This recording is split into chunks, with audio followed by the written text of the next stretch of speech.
Hey guys! Nandito tayo ngayon sa PWD Urban Farm sa Barangay Kamuning, Quezon City. Balita ko, itong urban farm daw na ito ay dating basurahan o tambakan.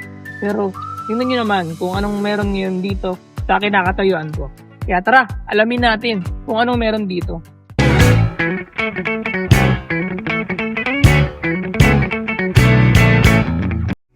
Sir, pakilala mo kayo sa vlog.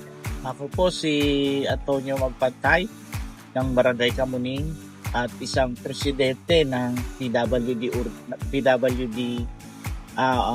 organization dito sa Kamuning. At the same time po, isa rin akong pangulo ng urban farming dito po sa Barangay Kamuning.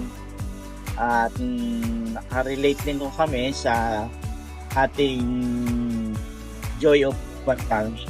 Sir, tanong ko lang po, gaano na po katagal itong urban farm dito sa Barangay Kamuning? Itong Barangay Kamuning, kauna-unahan nagkaroon ng PWD Urban Farming within Quezon City from District 1 to 6 dahil ito ay 3 years na po ngayon na namin na ginawa. Kasi ito dating basurahan ito eh. And then, sa June kasi 3 years na to. Na ang nagsimula rito is ako saka yung ilang kong kasamang PWD. Kaya inano namin na ito ay maging PWD urban farming.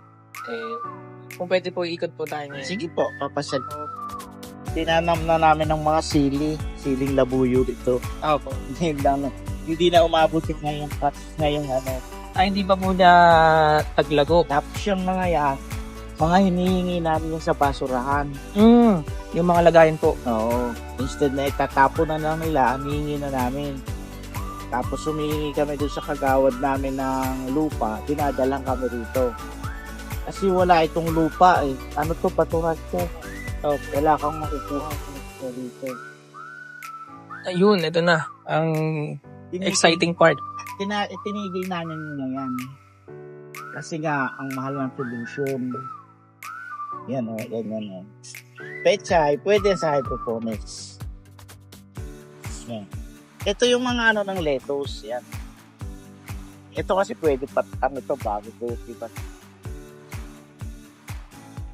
Pwede po yun pang samgyup. Pang samgyup, oo. Opo. Ano yan eh, may beetle siya.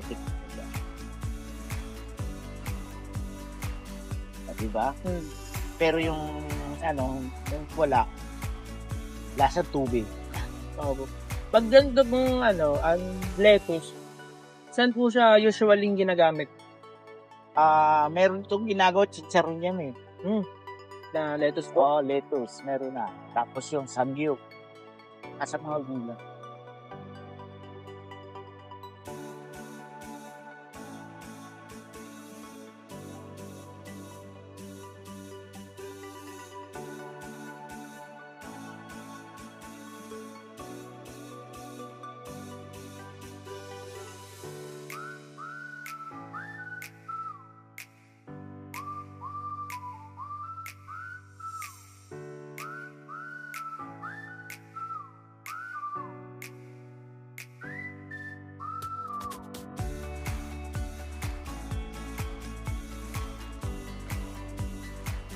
Gusto niyo pong i-promote po sa kanila yung urban farming po dito sa Kamuning po?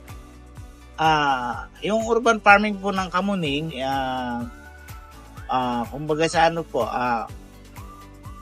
unang-una masasabi ko yung mga produkto ng aming paghahalaman dito ay purong organic po. At the same time po, naka-program po ito as community pantry. Kung ano lang po ang meron at kung ano lang at sapat lamang po sa pangangailangan ng amin. Kung nais po ninyong magpaturo, willing po kami magturo sa inyo. Gusto niyo naman kayong mamasyal dito at mag-anam ng mga ibang kaalaman, ay tuturo po namin.